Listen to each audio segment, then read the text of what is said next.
I am 53 years old and have been divorced for 3 years. I have dated a few people, but the feeling of love and happiness is no longer the same as it used to be. What should I do to get out of this feeling? From the perspective of a relationship psychology and subconscious mind expert, I want to tell you something very important right from the beginning. What you are experiencing is not unusual at all. It is not a sign of emotional dryness, nor does it mean that you have lost your ability to love or to be happy. On the contrary, it is often a sign of a soul that has been through enough to become more cautious, deeper, and more aware. After emotional wounds, broken relationships, or long periods of having to carry everything on your own, our subconscious quietly changes the way we perceive the world. It no longer allows emotions to overflow loudly as before. It is not easily moved, not quick to trust, not to make us lonely, but to protect us from pains that were once very real. I will speak to you honestly, but with gentleness and respect. You are not wrong. You are simply loving and living from a different level of awareness than before. And when we do not understand this, we often blame ourselves, thinking that we are no longer the same, no longer able to love, or no longer capable of being happy. That is why I truly appreciate you being here today. Welcome to Streams of Love, a place where we do not force emotions to return to how they once were. Do not rush the heart to beat according to any fixed pattern, but learn to listen to the subconscious, heal deep-rooted beliefs, and open ourselves to a new way of loving, slower, deeper, and more genuine. Here, you do not need to be strong. You only need to be honest with yourself. And from that honesty, the streams of love will begin to flow back, very gently, but enduringly. What is really happening in your subconscious? After 53 years of living, especially after a marriage that has ended, your subconscious has learned 3 very deep lessons. 1, the subconscious prioritizes safety over emotion. When we are young, we love mainly through emotional chemistry. These are feelings that arise very quickly. Dopamine creates excitement, oxytocin creates bonding, along with hope, dreams, and the belief that love can overcome everything. At that time, the heart leads the way, and reason often follows behind. We love because we feel, and we feel because we believe. But after breakups, especially wounds deep enough to leave a lasting imprint, the subconscious begins to learn a new language. It no longer asks, "Does this make me happy?" Instead, it asks first, "Will this hurt me?" And when the question changes, the way we feel changes with it. The subconscious quietly lowers the intensity of emotions. It no longer allows the heart to fly too high, does not let you immerse yourself too deeply, and no longer creates the intense intoxication it once did. Not because you have become cold or emotionally numb, but because the brain is activating a self-protection mechanism, a very human instinct. At this stage of life, the subconscious prioritizes emotional safety over brief moments of euphoria. It wants you to remain steady, not shaken, not to trade inner stability just to relive feelings that were once familiar, but also once deeply painful. So if you find that you no longer love as passionately as before, are no longer easily moved, and no longer experience explosive happiness, understand that there is nothing empty inside you. You are simply loving from a more mature level of awareness, where peace matters more than intense emotion, and safety matters more than fleeting infatuation. 2. You haven't lost the ability to love. You've lost the illusions about love. Many people at this stage of life believe that they have forgotten how to love. But in truth, what you have lost is not the ability to love, but the illusions that once surrounded love when you were young. In the past, we loved through belief, belief in promises, belief in the future, belief that love alone could overcome everything. Happiness then was not something we had in the present, but something we expected in the future. As for suffering, we could hardly imagine it, or believed it would never reach us. Now, after very real experiences, you no longer love unconsciously. You can see the outcome in advance, not because you are pessimistic, but because you have lived through enough to recognize repeating patterns. You read behavior, not just words. And most importantly, you are no longer easily deceived by beautiful but fragile hopes. When those layers of illusion fall away, emotions change as well. Love no longer explodes, no longer comes in waves that make the heart race. This leaves many people confused, thinking they are empty, hardened, or no longer capable of happiness.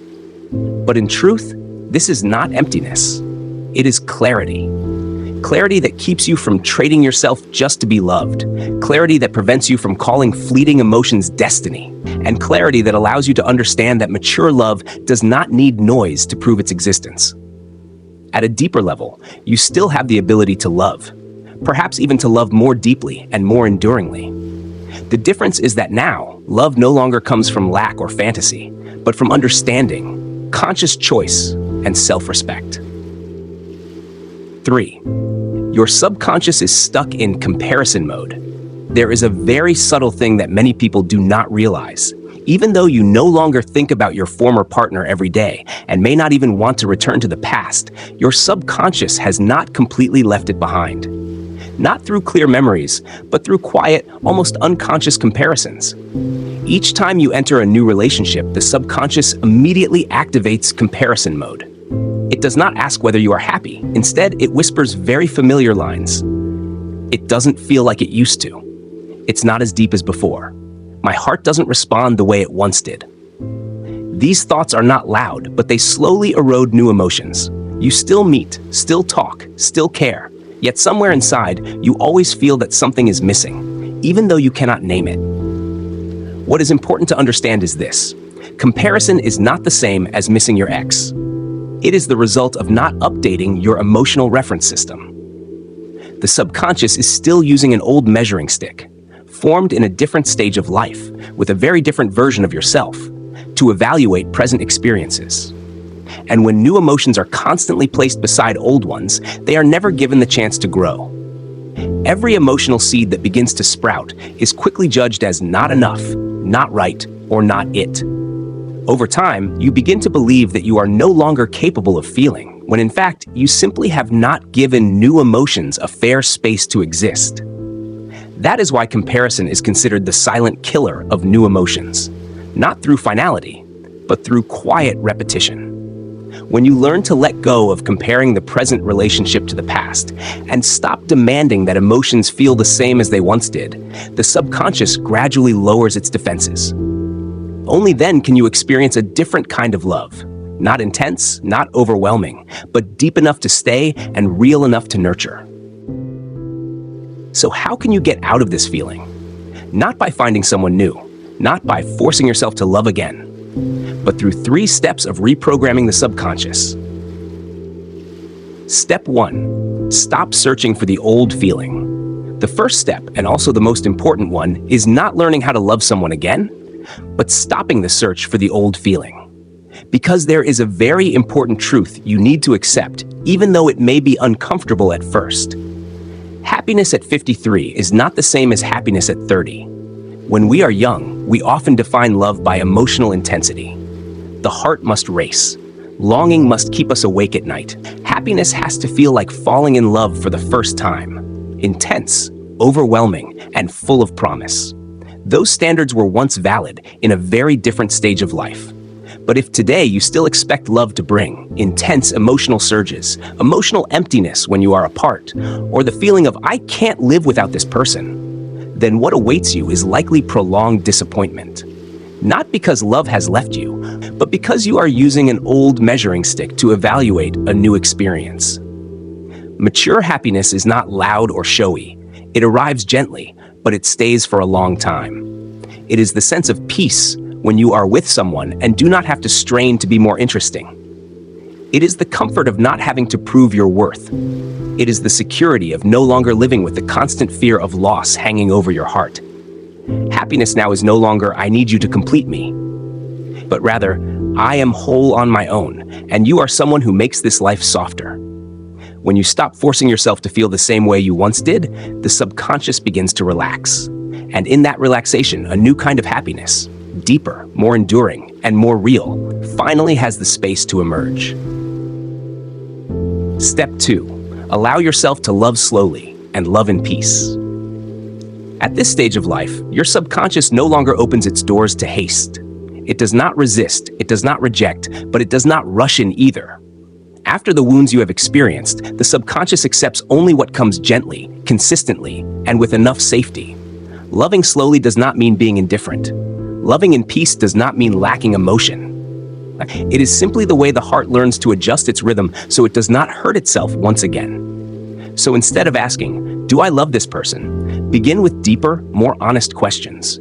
When I am with this person, can I be myself? Do I feel lighter? Or is there always tension inside me? Do I have to try hard or play a role to be accepted?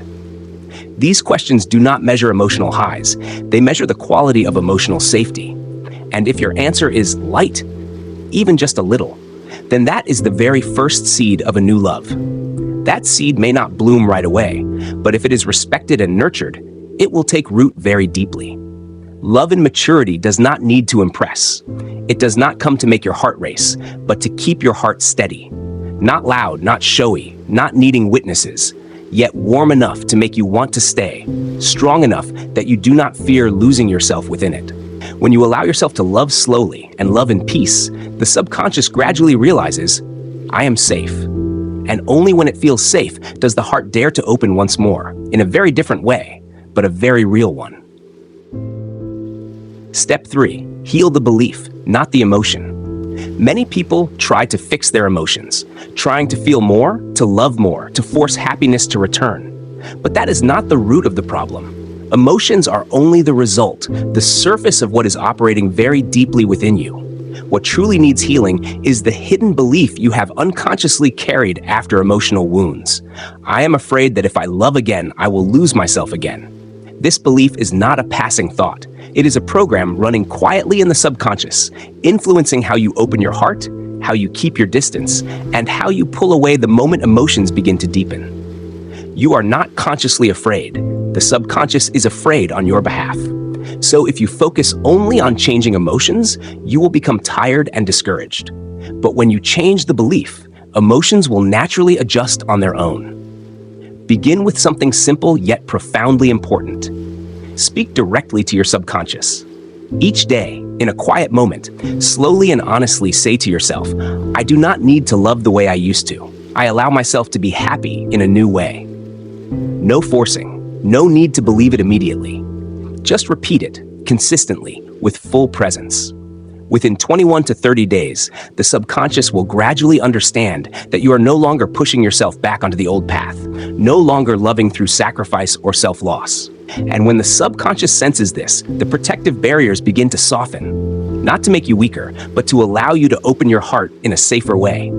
From there, new emotions finally have space to emerge, not rushed, not intense, but deep enough for you to realize you can still love, and you are still worthy of a very different, very mature kind of happiness.